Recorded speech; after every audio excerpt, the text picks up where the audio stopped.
The Mafia boss's baby would not eat anything.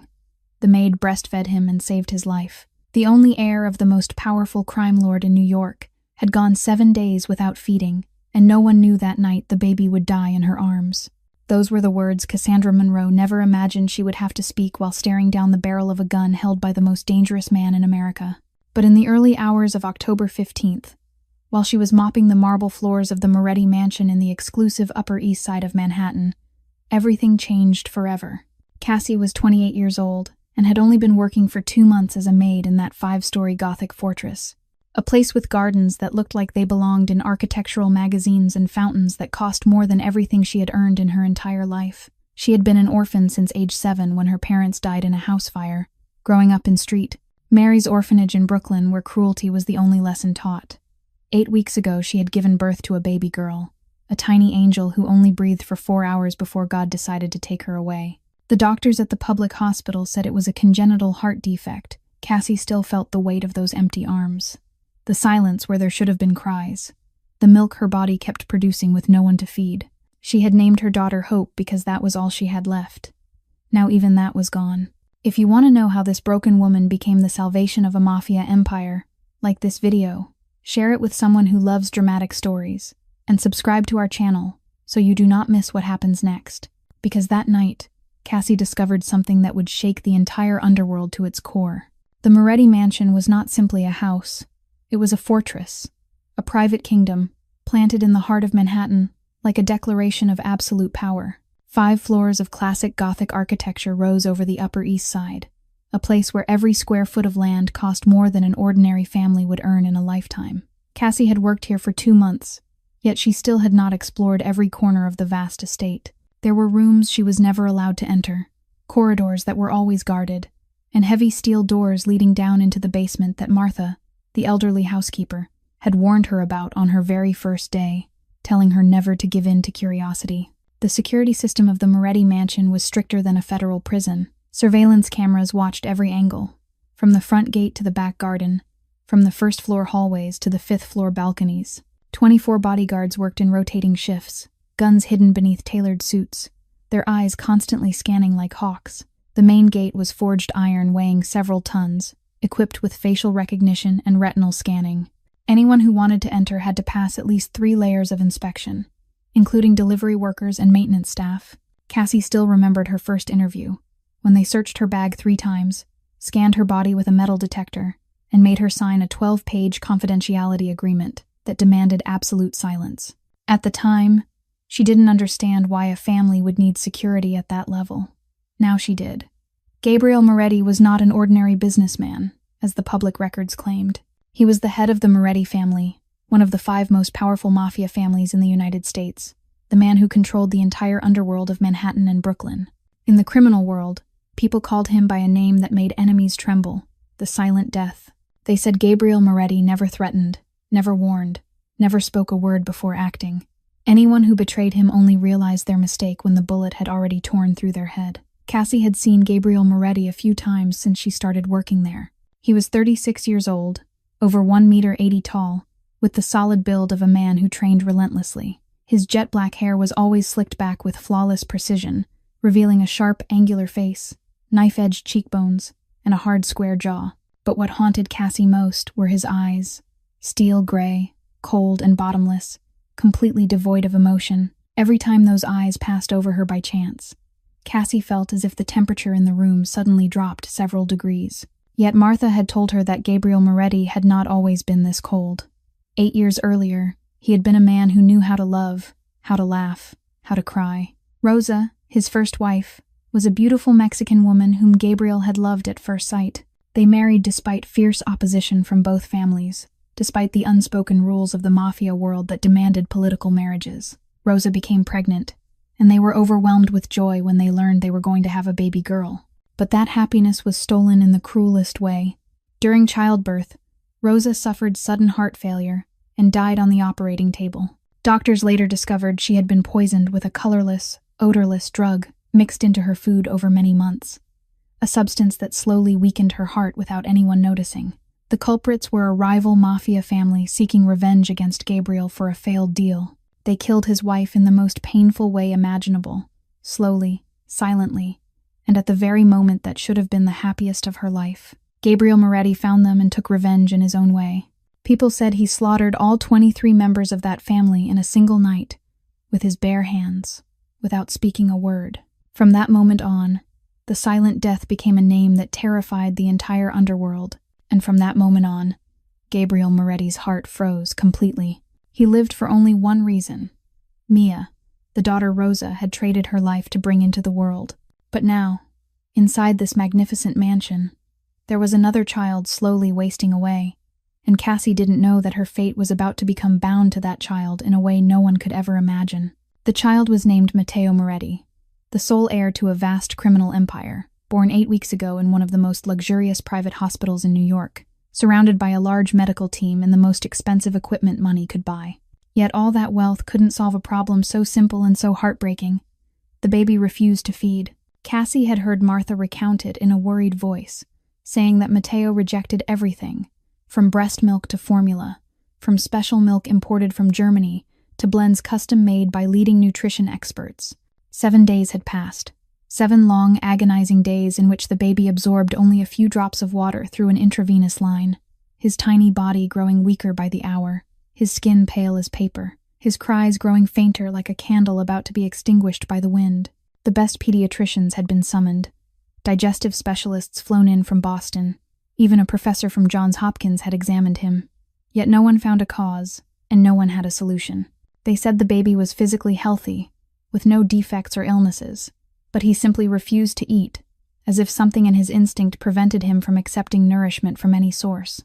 Cassie sometimes heard those faint cries drifting down from the 3rd floor late at night while she cleaned, and each time her heart tightened. Matteo's cry reminded her of Hope, her own tiny daughter whom she had held for only 4 hours before she passed away. Sometimes Cassie wondered why a child born into silk and wealth had to suffer like this, while her own child, born into poverty and loneliness, had left the world without ever knowing the taste of her mother's milk. Matteo's mother was Bianca Hartwell Moretti, the woman Gabriel had married 2 years ago in a lavish wedding at the Plaza Hotel, an event the press called the wedding of the decade. Bianca came from the Hartwell family of Boston, one of the wealthiest and most powerful families in New England, with inherited fortunes spanning generations. She was tall and slender, with golden blonde hair groomed meticulously strand by strand, porcelain white skin untouched by sunlight or labor, and eyes blue and cold as ice. Cassie had seen Bianca a few times since working here, and each time she felt as if she became invisible. Bianca looked straight through the staff as though they didn't exist. No greeting, no nod, not even a glance into their eyes.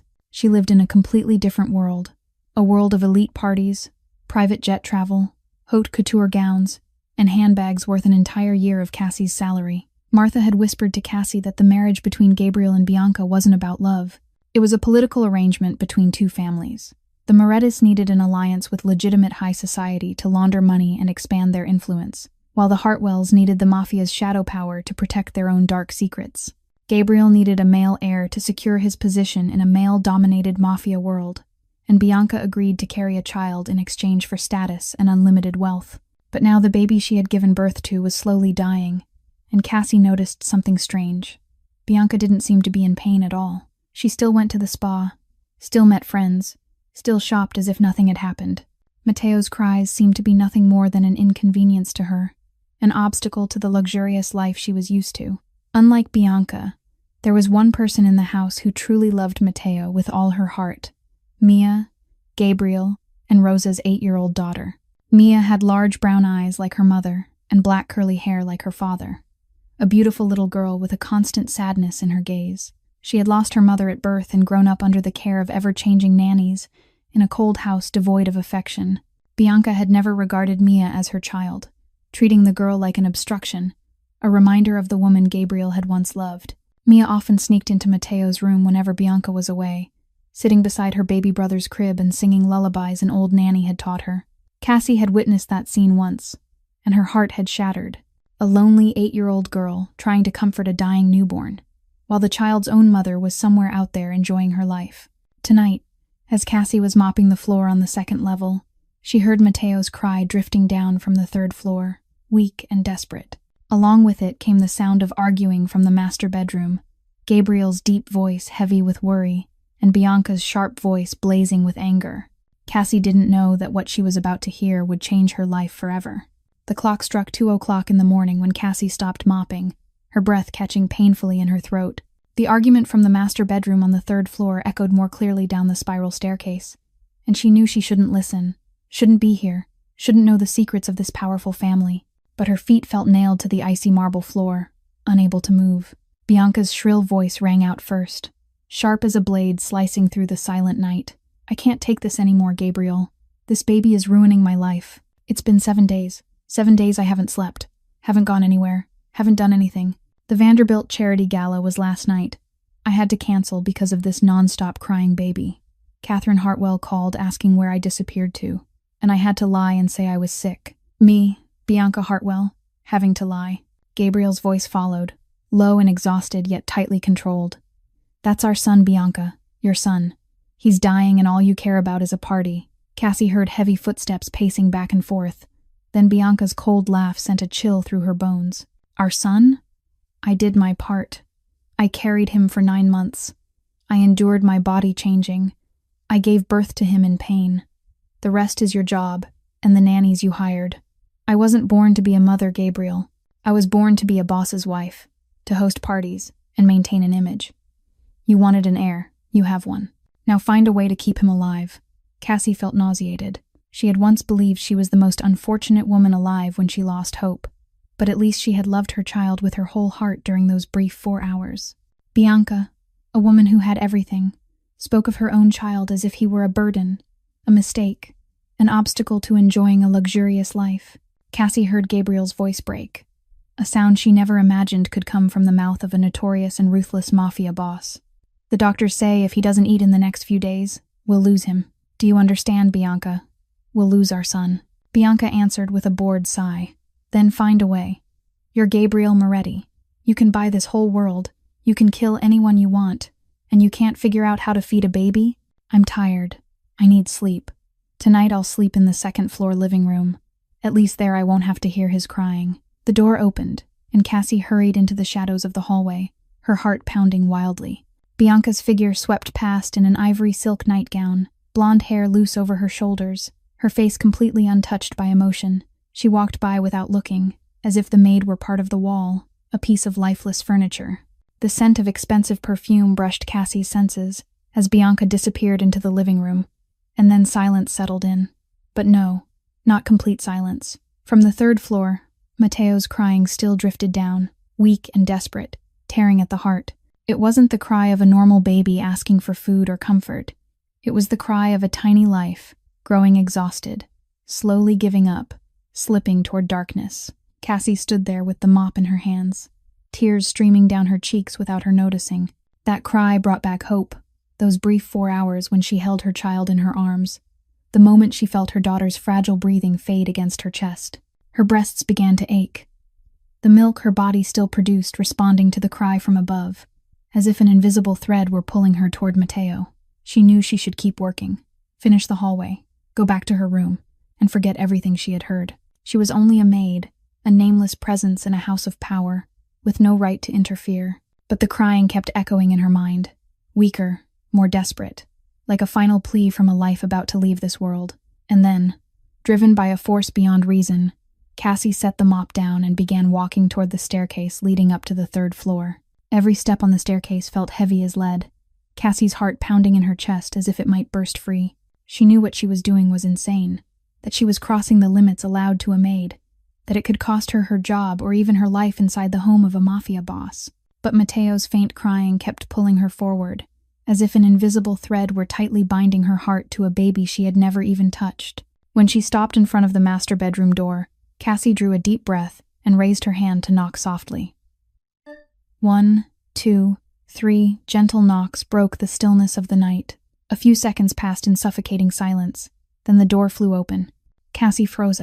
Standing before her was Gabriel Moretti, his black hair disheveled, his gray eyes sunken from lack of sleep, his shirt wrinkled, and in his right hand a glossy black gun aimed straight at the center of her forehead. The instinct of a mafia boss had made him ready to shoot before asking questions, and in that instant Cassie saw death right in front of her. But she didn't run, didn't scream, didn't beg. She simply stood there, Brown eyes locked onto the cold gray eyes of the most powerful man in New York, and waited. After a few seconds that felt like an entire lifetime, Gabriel recognized who she was. He lowered the gun, his breathing heavy, his voice hoarse with exhaustion. "You're the new maid, aren't you? What are you doing here at this hour?" Cassie forced her voice not to shake. "Mr. Moretti, I heard the baby crying and I thought maybe I could help." Gabriel looked at her as if she had just said something completely absurd. "Dozens of the best doctors in America couldn't help. What do you think you can do?" He moved to close the door, but Cassie placed her hand against it, a bold act she couldn't believe she had just committed. "Please listen to me. Just 1 minute." Gabriel paused, perhaps too exhausted to argue. Perhaps desperation had made him willing to hear anything. Perhaps there was something in the eyes of this young woman he couldn't ignore. He nodded for her to continue.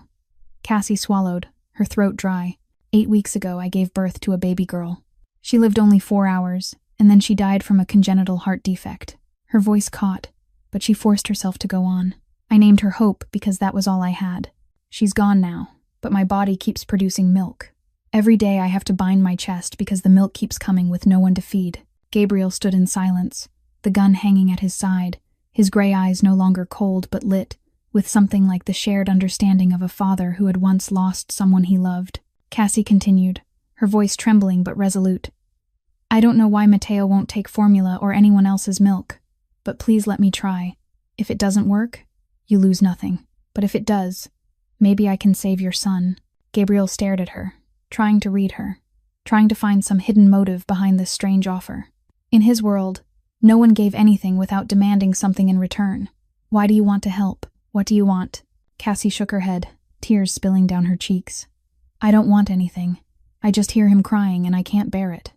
My child died without ever tasting a single drop of her mother's milk. If I can save another baby, maybe my pain will mean something."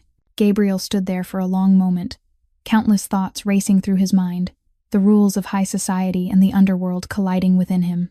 Letting a maid breastfeed his son was socially unacceptable, something Bianca would lose her mind over if she knew, something the elite would sneer at if it ever came out. But then, from inside the room, Mateo's cry rose again, so weak it was barely more than a whimper, and every concern about appearances and social rules suddenly became meaningless. Gabriel met Cassie's eyes one last time, then stepped back and opened the door wide. "Please," his voice rough and breaking like a man who had reached the very edge of despair. "Save my son."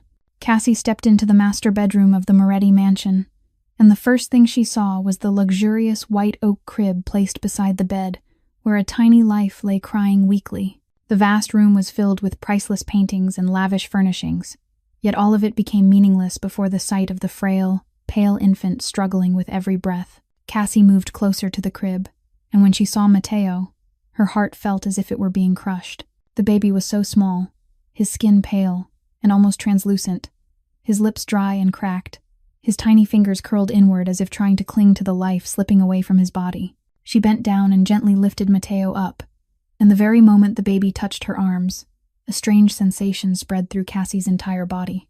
It was a feeling she had known only once in her life, when she held Hope for the first time after giving birth, a feeling as though her soul and the child's soul were merging into one. Mateo stopped crying instantly, his dark eyes opening wide as he stared at her, as if trying to recognize something familiar. Cassie sat down in the armchair by the window, her hands trembling as she unbuttoned her uniform. She felt a flush of embarrassment knowing Gabriel was standing there watching, but a child's life mattered more than any shame. She brought Mateo close to her chest, and what happened next left both her and Gabriel frozen. Mateo, the baby who had refused all food for 7 days, the baby dozens of the best doctors couldn't save, immediately opened his mouth and latched onto Cassie with a strength no one imagined still existed in that exhausted little body. He fed greedily, urgently, desperately, like someone dying of thirst who had found water in the desert. The sound of milk being swallowed echoed through the silent room, the most beautiful sound Gabriel Moretti had ever heard in his life. Cassie felt the milk flow from her body, the milk she had tried to suppress for 8 weeks because there was no one to feed, now sustaining a child who wasn't her own. Yet strangely, as she looked down at the small face drinking eagerly, Cassie didn't feel as though she was feeding a stranger. She felt as if she were holding Hope in her arms, as if her daughter had returned to her in another form. Tears began to fall, but they weren't tears of pain. They were tears of something she couldn't name. Gabriel stood there like a stone statue for the first few minutes, unable to believe what he was witnessing. His son, the child he had prepared himself to lose, was eating, was living, was fighting to stay in this world. Then his knees gave way. Gabriel Moretti, the Mafia boss known as the Silent Death, the man who had taken 23 lives in a single night without blinking, collapsed onto the floor like a child. He cried, the first tears he had shed since the night Rosa died in the delivery room 8 years earlier. His broad shoulders shook in waves, broken sobs tearing from his throat. All the strength and coldness he had built over the years dissolving in an instant. Cassie looked at the man crying at her feet and understood that behind the ruthless exterior was a father who loved his child to the bone, a man who had lost too much and was terrified of losing more. Matteo fed for 20 minutes, until his belly was full and his eyes began to flutter closed with sleep. For the first time in 7 days, the baby looked content, peaceful, like a little angel drifting into dreams. Cassie gently placed Matteo back into the crib, and when she turned around, she saw Gabriel standing again, his eyes red but lit with something that looked like hope. He stepped toward her and did something Cassie never expected. He bowed his head to her. "Thank you," his voice trembling. "I don't know what to say. I don't know how to repay you." Cassie shook her head, her own voice thick with emotion. "You don't need to repay me. I need this as much as Matteo does." That night, Gabriel called the doctors to examine the baby, and the results stunned everyone. Matteo was completely healthy. His vital signs had begun to stabilize. The baby would live, but when they tried to feed him formula or milk from the donor bank, Matteo refused everything.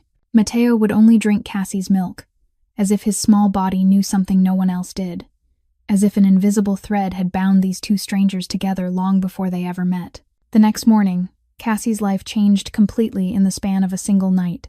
Gabriel summoned a meeting with everyone working in the mansion and announced that from this moment on, Cassandra Monroe was no longer a maid but the official wet nurse of Matteo Moretti, the sole heir of the family. She would receive a salary 5 times higher than before, be given a private room on the 3rd floor right next to Matteo's room, and be treated with the respect appropriate to the importance of her role. Cassie stood there listening, unable to believe her own ears.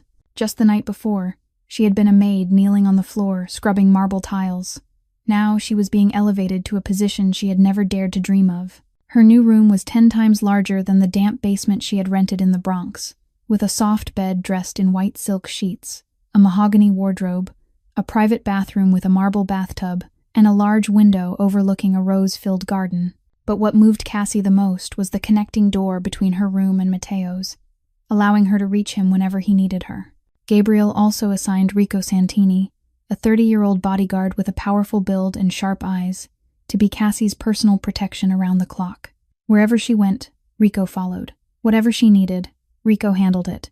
At first, Cassie felt suffocated by being constantly watched, but gradually she understood that in the world of the Moretti family, this was how they protected those who mattered.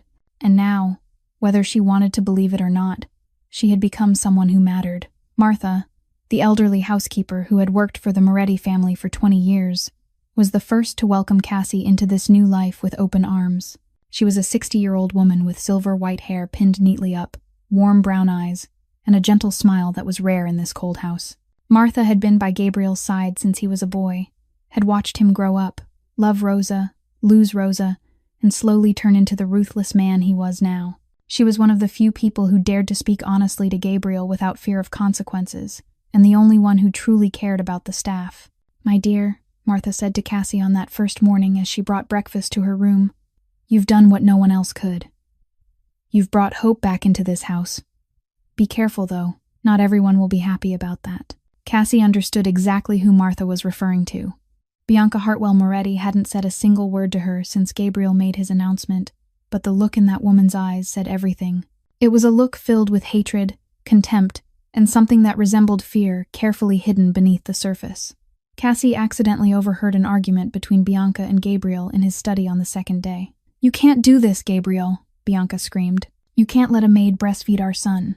This will turn us into a joke for high society. If Catherine Hartwell finds out, if my mother finds out, what will they think of our family?" Gabriel's reply was cold as ice. "I don't care what society thinks. My son is alive because of her. If you can't accept that, that's your problem, not mine." Cassie backed away before they noticed she was there, but she knew that from that moment on, Bianca saw her as an enemy. The days that followed settled into a new rhythm Cassie slowly grew used to. She woke whenever Matteo cried, fed him, soothed him to sleep, then fed him again when he woke. The baby grew stronger each day, his skin slowly regaining color, his cries becoming louder, his dark eyes lighting up every time he saw Cassie. And every time she held Matteo in her arms, Cassie felt that strange connection again, as if this baby belonged to her in some way she couldn't explain. She didn't know that this connection wasn't imagined, and that the truth behind it would one day shatter her completely. 2 weeks had passed since that fateful night, and the Moretti mansion seemed to have changed in subtle ways that only those living inside it could sense. Matteo was growing stronger each day, his cries no longer weak or desperate, but full of life whenever he was hungry or wanted to be held. But it wasn't only Matteo. Another small heart in the house was slowly coming back to life, Mia's. The 8-year-old girl with the sad brown eyes had been hesitant around Cassie at first, watching from a distance whenever Cassie fed Matteo, as if she were afraid that if she came closer, she would be pushed away the way Bianca always did.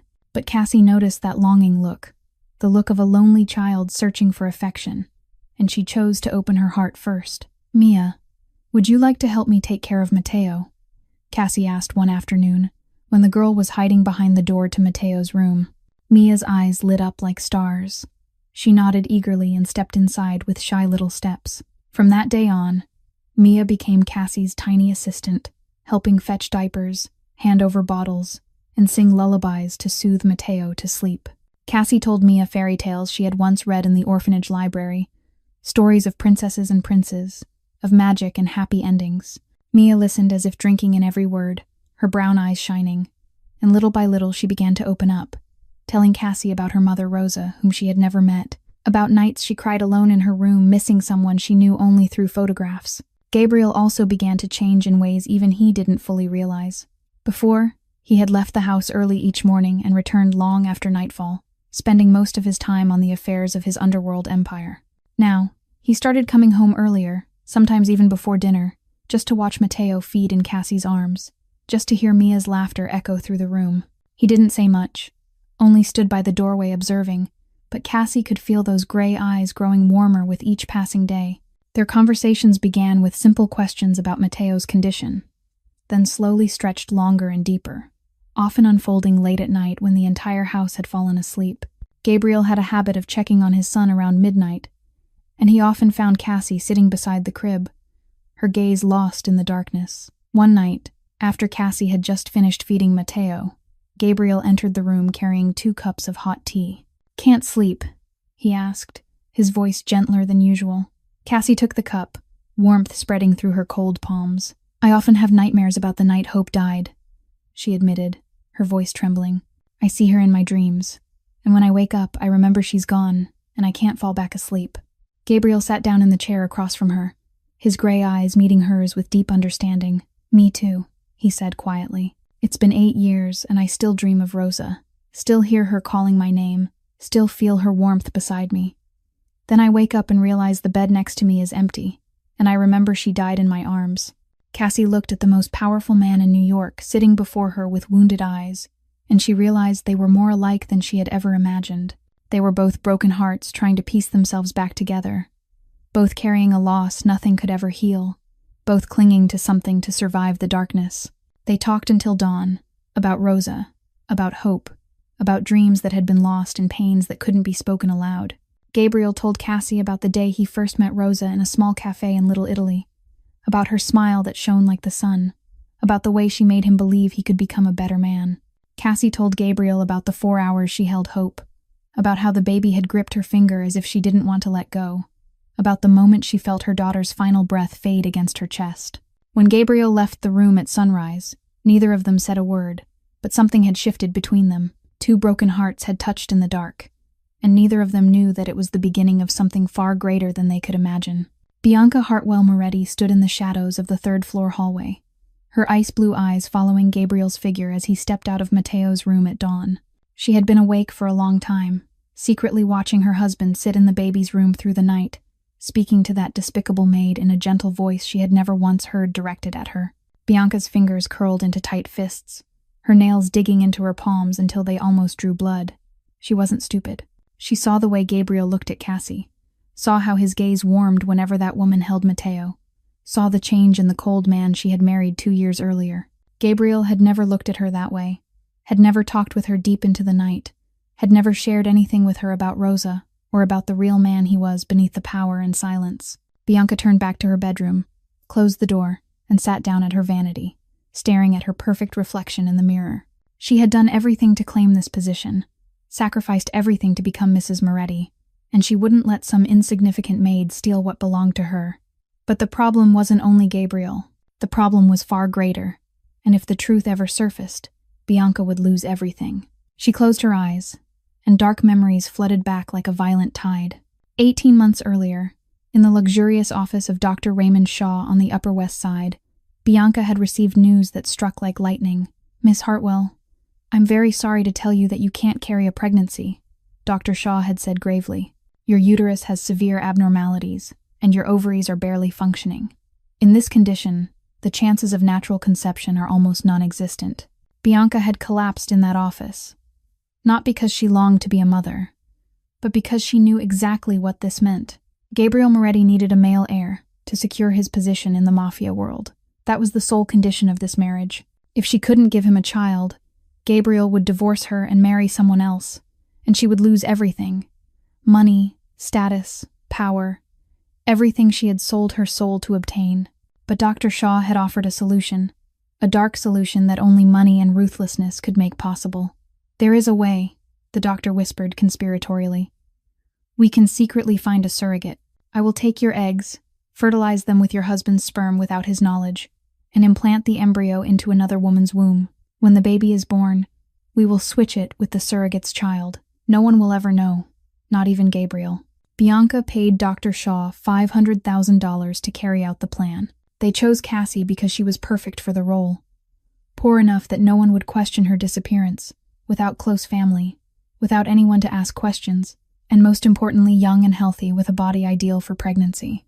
Cassie came to the charity clinic. Dr. Shaw ran as a front, believing she was receiving free prenatal care, never knowing that during her first visit he had secretly implanted the embryo into her womb. The baby Cassie carried for 9 months, the baby she loved day by day, was in fact the child of Bianca and Gabriel. But fate delivered a cruel twist no one had foreseen. Bianca discovered she was genuinely pregnant after the plan was already in motion. A medical miracle doctors called impossible. She carried her own biological child, while Cassie was also pregnant with the baby she believed was hers. The 2 babies were born on the same day, in the same hospital, only hours apart. But Bianca's biological child, the baby who carried the inherited heart disease from the Hartwell bloodline she had tried so hard to hide, died after only 4 hours due to a congenital heart defect. Dr. Shaw carried out the ruthless exchange, giving Cassie's baby Matteo to Bianca and telling Cassie that her child had died. The urn of ashes Cassie had carried with her for 6 weeks wasn't Hope's remains at all. It was the ashes of Bianca's biological child. Bianca opened her eyes and stared at her cold reflection in the mirror. She had done everything to protect this secret, paid Dr. Shaw to disappear from New York, destroyed every piece of evidence. But now, watching Matteo accept only Cassie's milk, seeing the strange bond between the maid and the baby, Bianca felt fear take hold. Could a mother's instinct recognize her own child? Could blood call to blood? And could the truth really stay buried forever? She had to act. She had to remove Cassie before everything slipped beyond her control. Bianca began to act within the following week, silently and ruthlessly, like a venomous snake hiding in the dark and waiting for the right moment. She knew she couldn't openly move against Cassie while Gabriel was protecting that woman as if she were a treasure, so she chose a subtler and far more dangerous approach. Every morning, Bianca volunteered to bring breakfast to Cassie's room, wearing a fake smile and offering hollow words of concern, a sudden change in attitude so abrupt that both Martha and Cassie were taken aback. "I think we should make peace," Bianca said sweetly as she set the tray on the table. "You're taking care of my son, and I should be grateful for that." Cassie wanted to believe in that change. She had always been inclined to see the good in people, but she didn't know that in every meal Bianca brought, a colorless and odorless substance had been secretly mixed in. The drug didn't kill immediately. It worked slowly and insidiously, degrading the quality of breast milk, making the person who consumed it tired, dizzy, and gradually exhausted. Bianca calculated that within just a few weeks, Cassie's milk would no longer be nutritious enough to sustain Matteo. The baby would refuse to feed again, and Cassie would become useless. Then Gabriel would have no reason to keep her in the house, and everything would return to the way it had been. But Bianca underestimated Martha. The elderly housekeeper had lived long enough in this house of secrets and schemes to sense when something was wrong. She noticed Bianca's strange change in behavior, saw her waking unusually early just to prepare breakfast for a woman she had once openly despised. Martha began to watch closely, and one morning she secretly peered through the kitchen door and saw Bianca drop a white powder into Cassie's glass of orange juice. Her heart seemed to stop in that instant, but she knew she couldn't act rashly. That night, Martha went to Cassie's room after making sure Bianca had gone to sleep. "My dear," she whispered anxiously, "don't eat anything Bianca brings you anymore. I saw her put something into your food. I don't know what it was, but I'm certain it wasn't good." Cassie listened in disbelief. She wanted to think Martha was mistaken, that no one could be that cruel. But when she looked into the old woman's sincere eyes, she knew it was true. From that moment on, Cassie became cautious, secretly discarding anything Bianca brought and asking Martha to prepare her meals instead. Meanwhile, Bianca realized that the poisoning plan wasn't working as intended. Cassie remained healthy, her milk plentiful, and Matteo continued to grow stronger each day. She needed another plan, something more final, and in her desperation, Bianca did what she knew was the ultimate betrayal. She contacted Nikolai Volkov. Nikolai Volkov was the boss of the Russian Mafia in New York, the sworn enemy of the Moretti family for 2 decades. 50 years old, with silver hair and eyes as cold as Siberian ice, Nikolai was the man who had ordered Rosa's poisoning 8 years earlier to take revenge on Gabriel over a failed deal. The massacre of 23 members of the Volkov family that Gabriel carried out afterward had made the hatred between them impossible to mend. Bianca met Nikolai in a cafe in Brooklyn where no one recognized her, her face hidden behind dark sunglasses and a silk scarf. "I have information you need," Bianca said coldly. "I know Gabriel's schedule. I know the mansion's security system. I know his weaknesses. In return, I want you to help me remove someone." Nikolai looked at her with clear interest, a cruel smile spreading across his lips. "Gabriel Moretti's wife coming to betray her husband. That's a fascinating surprise. Who is this person you want gone badly enough to sell out your own family?" Bianca didn't hesitate. "A maid named Cassandra Monroe. She's threatening my position, and I want her to disappear, permanently." Nikolai nodded slowly, his blue eyes lighting up with greed. "Interesting. Very interesting. I think we can work together, Mrs. Moretti." And so, in the shadows of a shabby cafe in Brooklyn, a deadly agreement was sealed between a treacherous wife and the lifelong enemy of the Moretti family. 1 week after the secret meeting between Bianca and Nikolai, while the shadow of conspiracy was slowly tightening around the Moretti mansion without anyone's knowledge, another fire was quietly igniting in the hearts of 2 lonely souls. That night, Cassie couldn't sleep after feeding Matteo. She wandered down to the 2nd floor and absent-mindedly pushed open the door to the mansion's library. A vast room lined with bookshelves reaching all the way to the ceiling, and a fireplace crackling softly in the corner. She didn't expect to find Gabriel there, sitting in a dark brown leather armchair, a glass of whiskey in his hand, his gray eyes fixed on the flames, as if searching for answers no one could give him. Cassie was about to turn back, but Gabriel had already seen her, and instead of letting her leave, he gestured for her to sit in the chair across from him. They sat in silence for a long time, with only the soft crackle of fire and the whisper of night wind beyond the windows. Then Gabriel began to speak, his voice low and carrying a depth of sorrow Cassie had never heard from him before.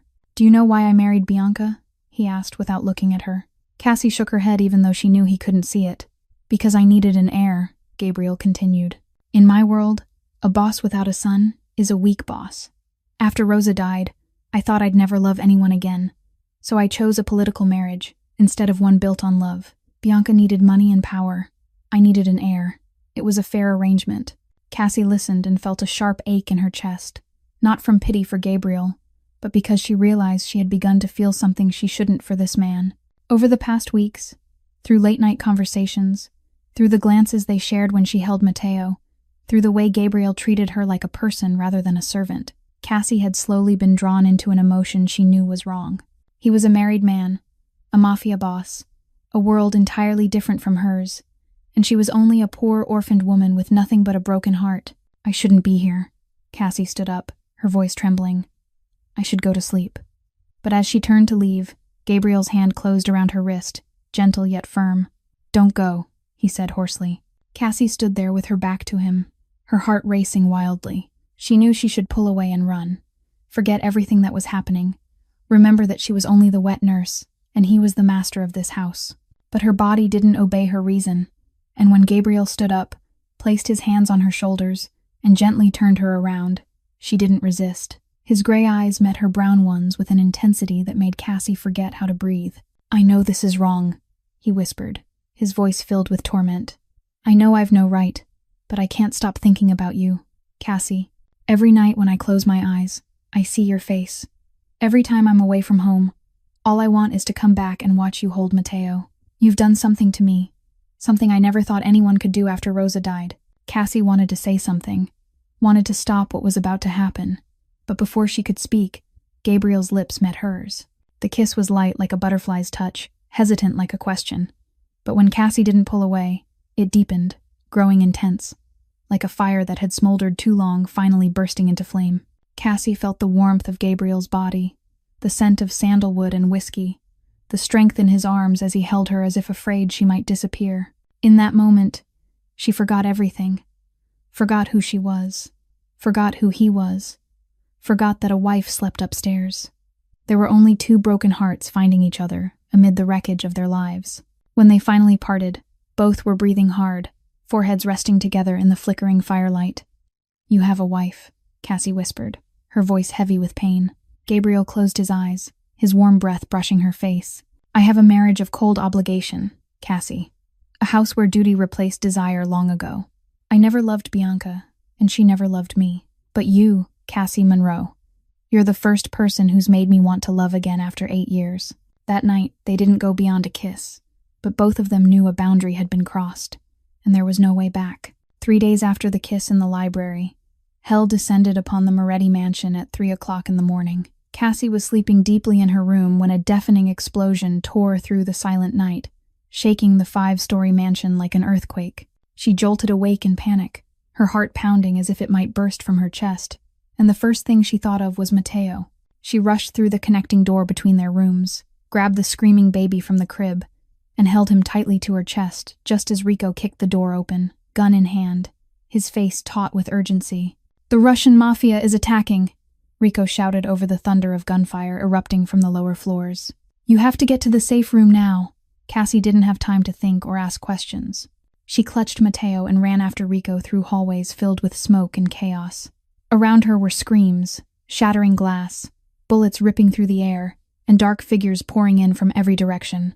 She caught a glimpse of Martha leading Mia toward the rear staircase, the elderly housekeeper's face pale with terror yet resolute as she shielded the little girl. Rico led Cassie to a wall at the end of the third-floor corridor, pressed a hidden button, and a half-meter-thick steel door slowly slid open, revealing a small, fully armored room equipped with surveillance screens and an independent ventilation system. "Get inside," Rico urged. "It's safe here. No one can get in. Wait until I come back for you." Cassie stepped into the safe room and turned to say something to Rico when a burst of gunfire ripped through the air. Rico fell right before her eyes, blood spraying from his shoulder and abdomen, his powerful body collapsing like a felled tree. "No!" Cassie screamed, lunging forward to pull him inside, but the steel door automatically sealed shut, cutting her off from the deadly world outside. She pounded her fists against the steel, sobbing uncontrollably, staring at the surveillance screen as Rico lay motionless in a widening pool of blood. Mateo screamed in her arms, sensing the terror gripping the woman holding him, and Cassie forced herself to calm down, choking back her sobs to soothe the baby. She sank into a corner of the room, her back against the icy steel wall, eyes fixed on the screens replaying the nightmare outside. The Moretti mansion had become a battlefield. Dozens of gunmen dressed in black stormed in from all sides, firing at anyone in their path. The Moretti guards fought back fiercely, bodies falling everywhere, blood staining the pristine white marble floors that Cassie had been cleaning just hours earlier. Then she saw Gabriel. He appeared on the screen like a harbinger of death, emerging from the shadows with 2 guns in his hands and gray eyes as cold as frozen hell. Cassie had never seen Gabriel like this. This wasn't the man who had kissed her in the library 3 nights earlier, not the gentle father watching his son feed, not the warm gaze that had looked at her with such tenderness. This was the silent death, the terror of the underworld. Gabriel moved like a shadow, fast and lethal, without a word or a cry. He fired, and an enemy fell. Fired again, and another collapsed. When the bullets ran out, he drew a knife and kept killing, slashing one man's throat, driving the blade through another's chest, snapping a third man's neck with his bare hands in a display of terrifying skill. No hesitation, no mercy, only cold brutality and horrifying efficiency. Cassie sat there holding Mateo, unable to tear her eyes from the screen even though she wanted to.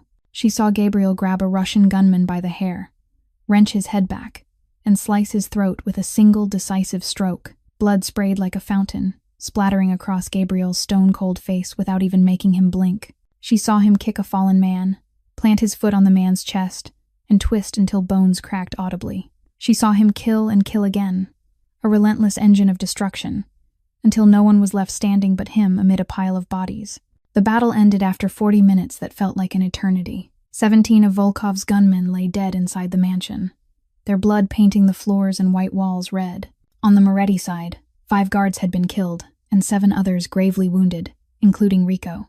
When the safe room door finally opened and Gabriel stepped inside, Cassie saw a blood-soaked monster standing before her. His face was smeared with his enemy's blood, his white shirt turned dark red, and his gray eyes still burned with the wild light of someone who had just clawed his way out of hell. But when that gaze fell on Cassie and Mateo, it changed.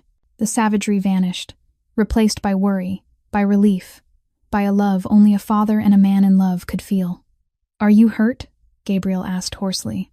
Cassie didn't answer. She only looked at him, at the monster and the man coexisting in the same body.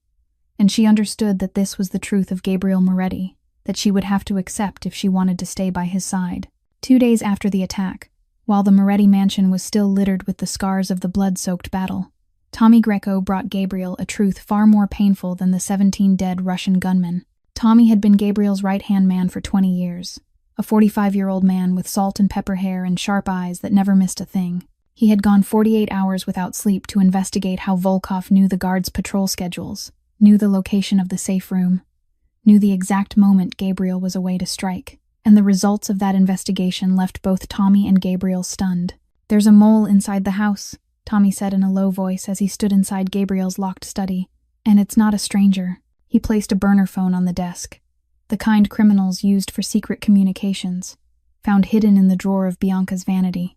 The messages were filled with details about the mansion's security system, Gabriel's schedule, and most importantly, photographs of Cassie accompanied by the words, "This is the primary target." Gabriel held the phone in his hand, read every message, and his face slowly hardened into a terrifying mask of stone. 5 of my men are dead." His voice dropped to a growl like a wounded beast. "Rico is in the hospital, and we don't know if he'll survive. My son almost died, and all of it is because of her." He stood up and left the study with steps heavy as lead, walking straight to the bedroom where Bianca was resting as if nothing had happened.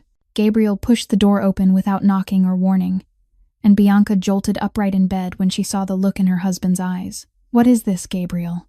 She tried to keep her voice calm, but her hands were shaking. "What are you doing?" Gabriel threw the burner phone onto the bed right in front of her.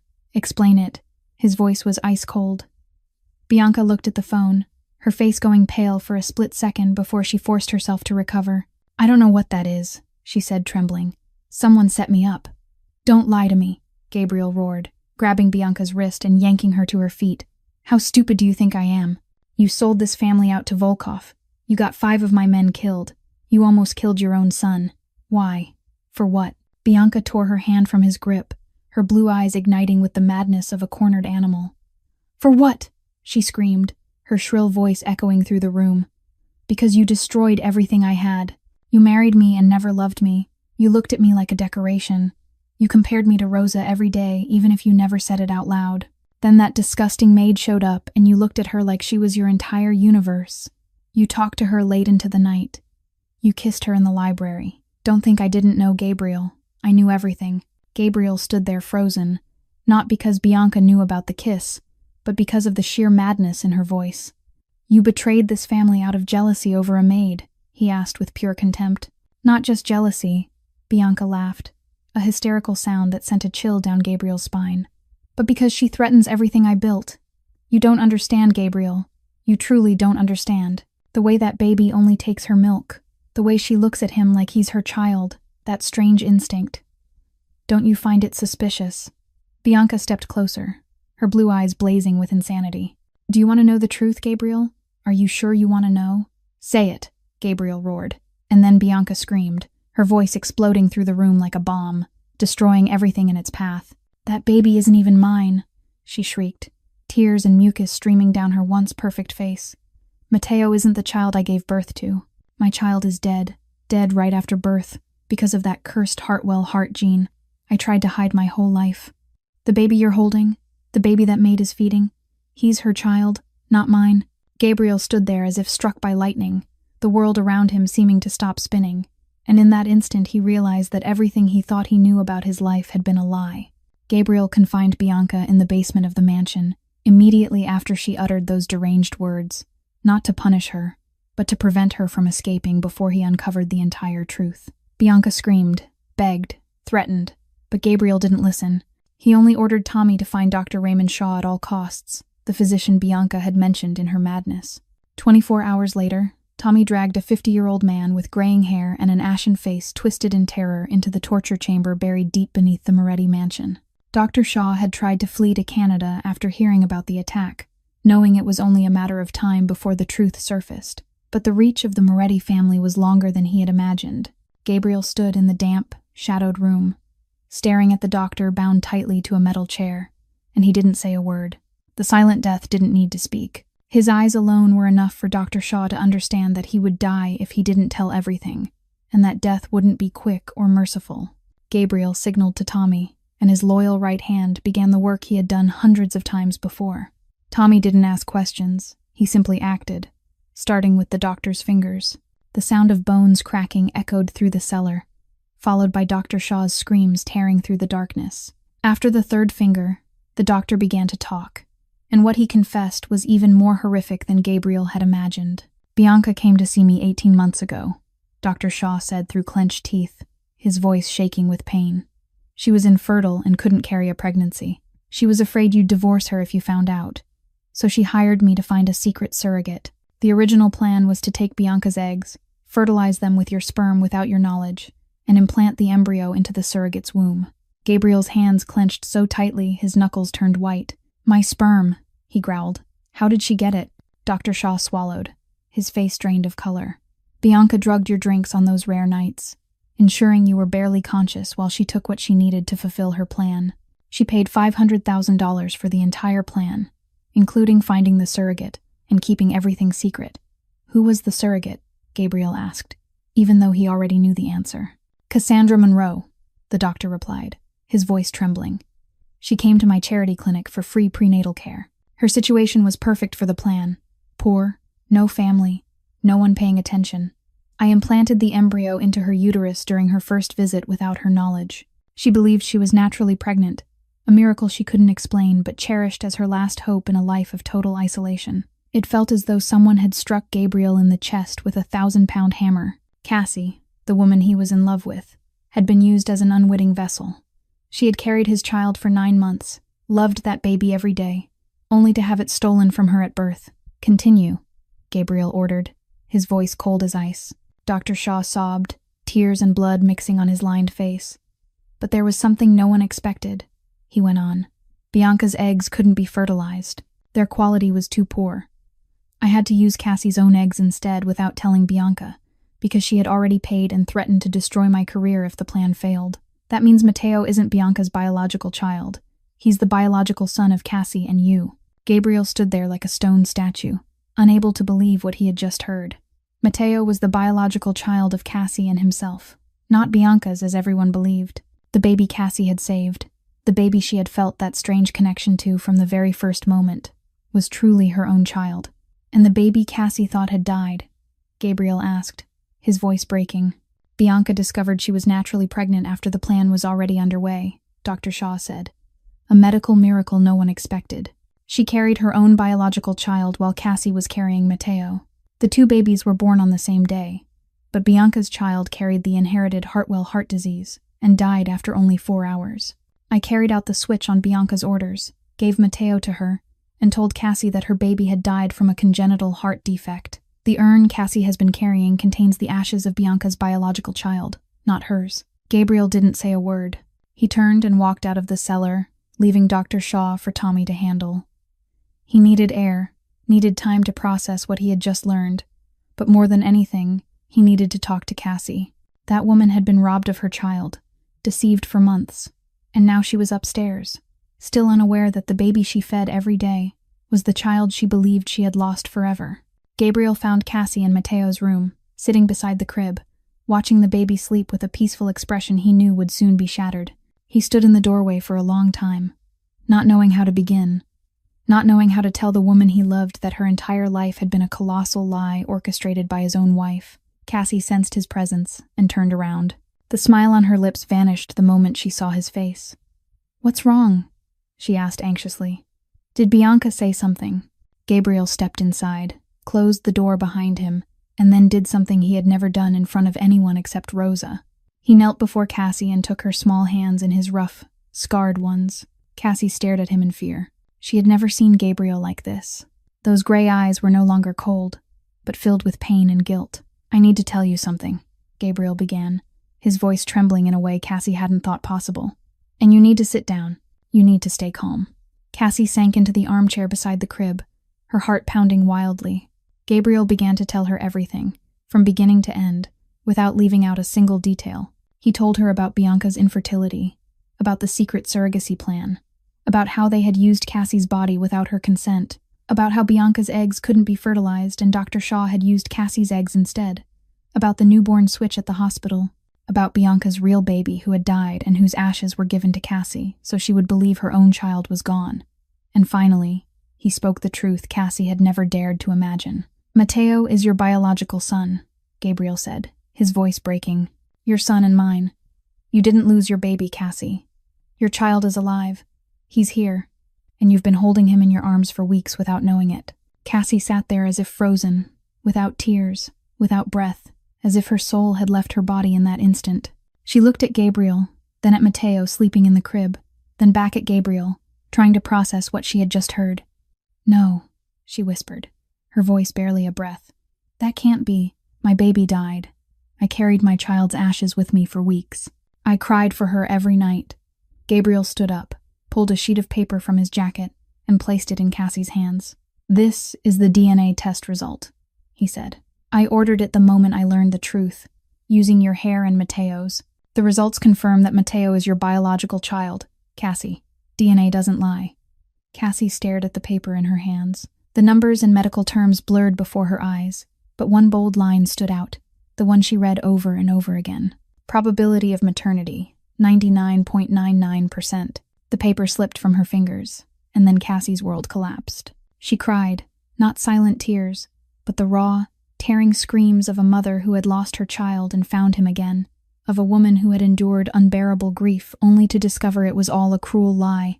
She stood up and began pounding her fists against Gabriel's chest, weak blows from someone completely shattered. "Why?" she screamed. "Why did they do this to me? What did I do wrong? I just wanted to keep my baby. Why did they steal my child from me?" Gabriel stood there and took every blow, not defending himself, not stepping away, because he knew he carried responsibility in this tragedy, even if he hadn't caused it directly. His wife had done this. She had destroyed an innocent woman's life to protect her status and wealth, and he had been blind to all of it. When Cassie no longer had the strength to hit him, she collapsed into Gabriel's arms, crying as she never had before. Then suddenly she pushed him away, rushed to the crib, and lifted Mateo up, clutching the baby to her chest as if afraid someone would steal him again. "My baby," she whispered, her voice breaking. "My son." Mateo woke from being lifted so suddenly, but instead of crying, he looked up at his mother and smiled, his first smile, as if the infant somehow knew the truth had finally been spoken. Cassie cried and laughed at the same time, holding the son she thought she had lost, feeling his warmth, the familiar scent of milk and powder, the tiny heartbeat matching her own. Now she understood why she had felt connected to Mateo from the very first moment, why her milk flowed whenever he cried, why he accepted only her milk and rejected every other source. A mother's instinct had recognized her child. Blood had called to blood. Her heart had known the truth long before her mind could grasp it. "You didn't die," Cassie whispered against Mateo's ear, tears falling onto his soft black hair. "My hope didn't die. You're here. You're in my arms. I'm sorry I didn't recognize you sooner. I'm sorry you went hungry those first 7 days of your life. But from now on, I'll never let anyone take you from me again. Never." During the secret investigation into Cassie's background, Gabriel discovered that she wasn't as alone as the foster care system had made her believe. He found records of a maternal grandmother in Ohio who had spent years searching for her lost granddaughter. Gabriel immediately used his influence to bring the elderly woman to New York, providing her with the best medical care so she could finally reunite with the only family she had left. After the truth was exposed, Gabriel decided to move Cassie, Matteo, and Mia to a safe house in suburban New Jersey, far from the Moretti mansion that had been severely damaged after the Russian Mafia attack. It was a small estate hidden among pine forests, protected by 10 elite bodyguards and a state-of-the-art security system. Gabriel believed this place was secure enough for him to focus on unfinished matters, including bringing Bianca before the Council of Mafia families to be judged for treason. What he underestimated was the desperation of a woman with nothing left to lose. Bianca escaped from the basement holding cell the night before Gabriel left, with the help of Natasha Volkov, the 28-year-old daughter of Nikolai and Gabriel's former lover, before he met Rosa. Natasha infiltrated the Moretti estate through a secret tunnel her father had built years earlier when the two families were still allies, and she helped Bianca escape before anyone realized what was happening. Natasha hated Gabriel for abandoning her to marry Rosa, and she burned with a need for revenge, both for her father and for herself. Bianca and Natasha, two women wounded by Gabriel Moretti in very different ways, fused their hatred into a deadly plan. They knew the location of the safe house because Bianca had once overheard Gabriel mention it during a conversation with Tommy, and they knew Gabriel would have to leave to deal with the aftermath of the previous attack. On the third night after Cassie learned the truth about Matteo, as she sat in the living room reading to Mia while Matteo slept peacefully in her arms, an explosion tore through the quiet night. Before Cassie could react, the front door was kicked open and dozens of men in black poured inside like a flood. Gunfire erupted everywhere. Bodyguards fell one by one, and Cassie could only clutch Matteo tightly to her chest while Mia screamed in terror beside her. Martha was there, the elderly housekeeper who had asked Gabriel to let her come along to help care for the children, and when she saw the attackers advancing, she did something no one expected. She rushed forward and stood in front of Cassie and the children, arms spread wide like a living shield, shouting for them to be left alone. A gunshot rang out and Martha fell, blood spreading across the oak floor. "No," Cassie screamed, but she could do nothing except hold Matteo and grip Mia's hand, watching the old housekeeper clutching her chest and gasping for air, her eyes still flickering with life despite the heavy bleeding. Mia screamed Martha's name, the 8-year-old sobbing for the woman she saw as her grandmother, and Cassie's tears streamed uncontrollably. Then Bianca appeared, stepping through the shattered doorway with a cruel smile on her lips. She looked more unhinged than ever, blonde hair wild, blue eyes blazing with madness. Beside her stood Natasha Volkov, a red-haired woman with cold beauty and the same icy blue eyes as her father, staring at Cassie with undisguised hatred. "Hello, my dear maid," Bianca laughed shrilly. "Or should I call you the accidental mother? You thought you won, didn't you? You thought Gabriel would protect you and your bastard child forever." Cassie stood up, placing Mia behind her, clutching Matteo tightly in her arms. She trembled but forced her voice to stay steady. "What do you want, Bianca?" "I want what's mine back," Bianca replied. "I want Gabriel to watch everything he loves be taken from him, just like everything was taken from me. And I want you dead, Cassandra Monroe." Slowly and painfully, Natasha ordered her men to bind Cassie and the children, throw them into a black truck, and drive off into the night. Cassie held Matteo and Mia close, trying to soothe them while her heart shattered with fear.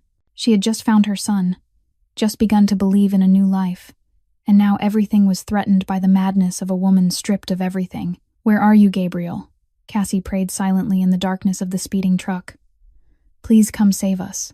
The truck stopped after more than an hour of racing through the darkness, and when the doors were thrown open, Cassie realized they were inside a massive abandoned warehouse somewhere on the outskirts of Brooklyn. She was dragged down from the truck along with Mia and Matteo, shoved through shadowy corridors, and finally thrown into a damp room with stained gray concrete walls and a single bare bulb flickering weakly overhead. Mia cried without stopping, the 8-year-old clinging to Cassie as if she were the only lifeline left in a stormy sea. Matteo cried too, hungry and frightened, sensing the terror radiating from his mother, his cries echoing through the empty room like a desperate plea for help. Cassie fought to steady herself, knowing she had to be strong for the 2 children. But fear was tightening around her chest from the inside. Hours later, the rusted metal door screeched open and Bianca walked in, followed by Natasha and Nikolai Volkov. The 50-year-old Russian Mafia boss with silver hair and ice-cold blue eyes studied Cassie with twisted amusement, like a cat savoring the sight of a mouse it was about to tear apart. "So this is the woman who drove Gabriel Moretti mad," Nikolai said in a thick Russian accent. "I have to admit she's pretty enough, but not enough to be worth the lives of an entire Mafia empire."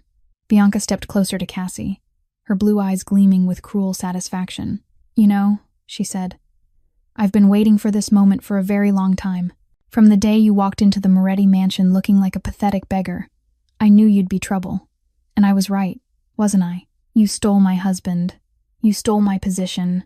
And now you think you've won because you found your precious child." Bianca laughed, the sound bouncing off the concrete walls like the cry of a crow.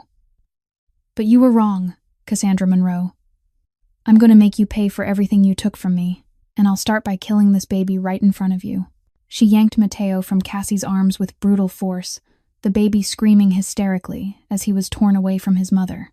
Cassie lunged forward to grab him back, but 2 of Nikolai's men held her tight. She screamed and begged, tears pouring down her face. "Please," Cassie sobbed, "don't hurt my son. I'm begging you. I'll do anything you want. Please give him back to me." Bianca held Matteo and stared at the crying infant with open disgust. "This baby should have been mine," she said bitterly. "I planned everything perfectly. I did everything right, but fate mocked me. My child died while yours lived, and now I'm going to correct that mistake." She pulled a gun from the back of her waistband and aimed it straight at Matteo's head. Cassie screamed like a wounded animal, thrashing wildly in the guard's grip, the raw force of a mother's instinct erupting inside her like a volcano. Mia screamed too, the 8-year-old frozen in horror, unable to do anything but watch. Dozens of miles away, Gabriel was on his way back to the safe house after meeting with allied Mafia families when Tommy called with the news. Gabriel's face turned into a mask of stone as he listened, and then he began shouting orders into the phone with a fury Tommy had never witnessed in 20 years of service. "Gather everyone," Gabriel roared. "Everyone. Even the retired ones. Even the wounded. Contact the Colombo family, the Gambino family, anyone who owes me. Tonight we erase Volkov from New York, and I'll personally slit the throat of anyone who dared lay a hand on my family." Within 2 hours, an army of more than 100 gunmen was assembled, including men from allied Mafia families whose lives Gabriel had saved or whose debts he had once paid in blood. They located Volkov's base through a mole Tommy had planted years earlier, and as Gabriel's convoy tore through the night, the entire New York underworld knew a full-scale war was about to erupt. Gabriel sat in the car, a gun in his hand, gray eyes burning with the fire of hell. He didn't speak. He didn't need to. Everyone with him understood that before the night was over, there would be a great deal of blood spilled, and most of it would belong to those who dared kidnap the family of the Silent Death. While Gabriel's army stormed the front gate, igniting a brutal firefight that drew all of Volkov's men into the chaos, Gabriel slipped in alone through an underground sewer route Tommy had uncovered on an old city map. He moved like a phantom through the darkness, eliminating each guard in silence, the knife in his hand already stained with the blood of 7 men by the time he reached the room where his family was being held. When Gabriel kicked the door open, the sight before him nearly stopped his heart. Bianca stood in the center of the room, a gun pressed to the head of a screaming Matteo in her arms, her face soaked with tears and twisted by madness. Cassie knelt on the floor, restrained by 2 guards, her expression hollow with despair. Mia huddled in the corner, wide brown eyes frozen in terror. Nikolai and Natasha stood nearby with guns raised, ready for anything. "Gabriel," Bianca laughed when she saw him, her shrill voice shattering like broken glass. "You finally came, just in time to watch your son die." Gabriel raised his hand and let his gun fall to the floor in a gesture of surrender no one ever expected from the Silent Death. "Bianca," he said calmly, "look at the baby you're holding. Really look at him. He's an innocent child. He's done nothing wrong. You can kill me if you want, but please spare him." Bianca trembled, the gun wavering in her grip. "Don't pretend you care," she screamed. "You never cared about me. You never loved me. You married me because you needed an heir. You looked at me like a machine built to give birth. And when that maid appeared, you threw me away like an old object. I lost everything, Gabriel. Everything. My child died. My husband loved someone else. My dignity was crushed. I have nothing left." Cassie watched the gun aimed at her son, and something fierce ignited inside her.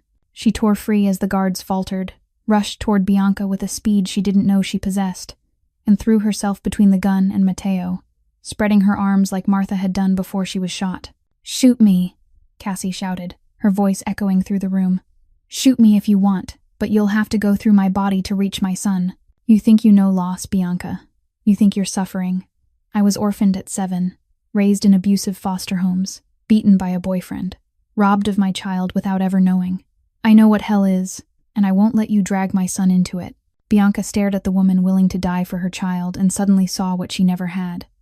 A mother's unconditional love, courage born of instinct, sacrifice without hesitation. Bianca had never loved Matteo that way. She'd only seen him as a tool to secure her position, and in that moment she faced the bitter truth that she'd never been worthy of being a mother. The gun slipped from her hand.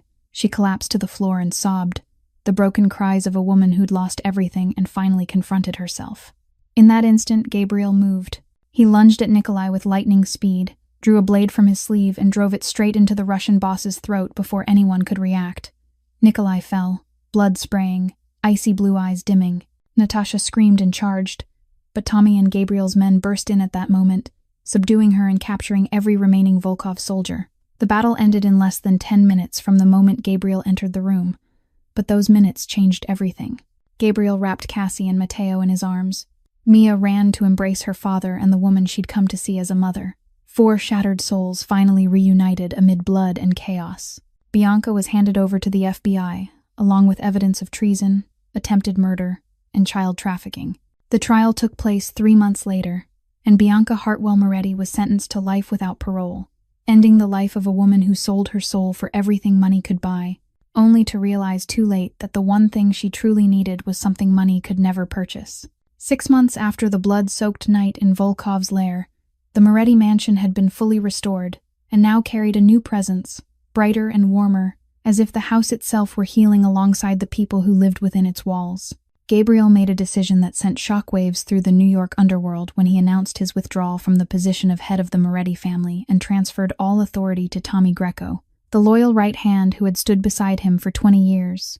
Other Mafia families were stunned, even suspicious, but Gabriel didn't care. He had seen too much blood spilled, had lost too many people he loved, and he didn't want Matteo and Mia to grow up in the shadows of the criminal world the way he had. He converted all illicit assets into legitimate investments, founded a charitable trust named Rosa to help orphaned children. And for the first time in his life, Gabriel Moretti began living as an ordinary man. One May afternoon, when the roses in the garden were in full bloom and honey-colored sunlight filled the air, Gabriel and Cassie were married. It wasn't a lavish wedding like the one Gabriel once had with Bianca. There were no hundreds of elite guests, no media attention, no couture gowns flown in from Paris. There was only a small ceremony in the garden, witnessed by Martha, who had recovered from her injuries, Tommy and his wife, Rico seated in a wheelchair, but smiling with quiet joy, Cassie's grandmother brought in from Ohio, after receiving treatment from the finest doctors Gabriel's money could buy, and a handful of close friends. Cassie wore a simple white dress, her hair braided into soft curls by Martha and dotted with small roses. And as she walked across the green lawn toward Gabriel, waiting beneath the flower arch, he thought she was more beautiful than any woman he had ever known. Mia served as the flower girl, the 8-year-old in a pale pink dress with a basket of petals and a radiant smile that never left her face throughout the ceremony. Matteo slept soundly in Cassie's grandmother's arms, the 4-month-old healthy and chubby, unaware that this was the day his parents officially became husband and wife. When the pastor pronounced them married and Gabriel kissed Cassie, Mia ran forward and wrapped her arms around them both, then said something that sent tears streaming down Cassie's face. "Can I call Cassie, Mom?" Mia asked shyly, but with hope in her voice. "I know Mom Rosa in heaven won't be mad because she loved me and wants me to be happy." Cassie knelt and hugged the little girl tightly, happy tears spilling down her cheeks. "You can call Mom anytime you want," she whispered. "Mom loves you, Mia. Loves you like your mom's own." A week after the wedding, Cassie carried out a ritual she had long wanted to do but hadn't had the strength for. She took the small urn she had held close for so many months to Woodlawn Cemetery, where Rosa rested, and buried it beside Gabriel's first wife, though the ashes weren't those of her daughter Hope as she had believed, but of Bianca's tragic child. Cassie still wanted that innocent baby to be laid to rest properly, to have a place to belong, to be remembered as a life that existed even if only for 4 short hours. She placed a small marker with a simple inscription, "A little angel who returned to heaven too soon," and she stood there crying, not from sorrow but from release. Gabriel stood beside her, holding her hand, and when they left the cemetery, Cassie felt as though a tremendous weight had been lifted from her shoulders. She had found her son, built a loving family, laid her painful past to rest, and now she was ready to step into the future with an open heart. 1 year after the wedding, the Moretti mansion was filled with the laughter of children and the scent of flowers blooming in the warm June afternoon sun. Cassie sat on the wooden swing beneath the canopy of an ancient oak tree, cradling in her arms a tiny angel who had just turned 3 months old, a baby girl with silky black hair and lips as pink as rose petals. Hope Rosa Moretti, the daughter Cassie and Gabriel welcomed this spring after 9 months of peaceful pregnancy and a smooth delivery. They named her Hope, to honor the name Cassie once gave to the child she believed she had lost, and Rosa to pay tribute to the first woman who taught Gabriel how to love. On the lush green lawn before them, 16-month-old Matteo was taking his first unsteady steps, small legs wobbling across the grass while 9-year-old Mia walked beside him, hands ready to catch her little brother if he fell. Gabriel stood a few steps away, kneeling with his arms open wide, his voice gentle and encouraging. "Come to Daddy, Matteo. You can do it." Matteo giggled, dark eyes so like his mother's shining with excitement, then toddled toward his father with crooked but determined steps. Gabriel caught his son, lifted him high, and spun around as Matteo laughed in pure delight, his clear laughter ringing through the garden. Mia ran to Cassie, sat beside her stepmother, and softly stroked Hope's hair as the baby slept. "She's so beautiful, Mom," Mia said tenderly. "I promise I'll be the best big sister in the world." Cassie smiled and kissed Mia's forehead. "You already are the best sister," she whispered. Gabriel carried Matteo over and sat beside Cassie, settling his son on his lap as he looked at his wife with gray eyes that now warmed every time they rested on his family. "I still can't believe this is our life," he said softly, emotion thick in his voice. "A year ago, I was a Mafia boss with blood on my hands and a frozen heart, and now I'm sitting here in my own garden with the woman I love and 3 incredible children. Sometimes I wake up at night afraid it's all just a dream." Cassie rested her head on her husband's shoulder, one arm holding Hope, the other entwined with Gabriel's hand. "It's not a dream," she said. "It's destiny. I once thought my life was nothing but loss and pain. I thought happiness wasn't meant for people like me. But now I understand that sometimes the universe takes everything away only to give us more than we ever dared to dream. I lost my parents but found you. I thought I lost my child, but he was still with me. I once had nothing, and now I have everything." Gabriel kissed Cassie's hair, breathing in the familiar scent of the woman who saved his soul. "You saved Matteo that night," he whispered. "But you really saved me too. You taught me that love isn't weakness, but the greatest strength a person can have." They sat there in the golden glow of sunset, 4 members of a family forged through suffering and loss, now savoring a happiness they had paid for with blood and tears. Matteo lay drowsy in his father's arms. Mia leaned against Cassie, watching her baby sister Hope sleep, and Gabriel held them all close, the man once called the Silent Death, now wanting only to be known as father and husband.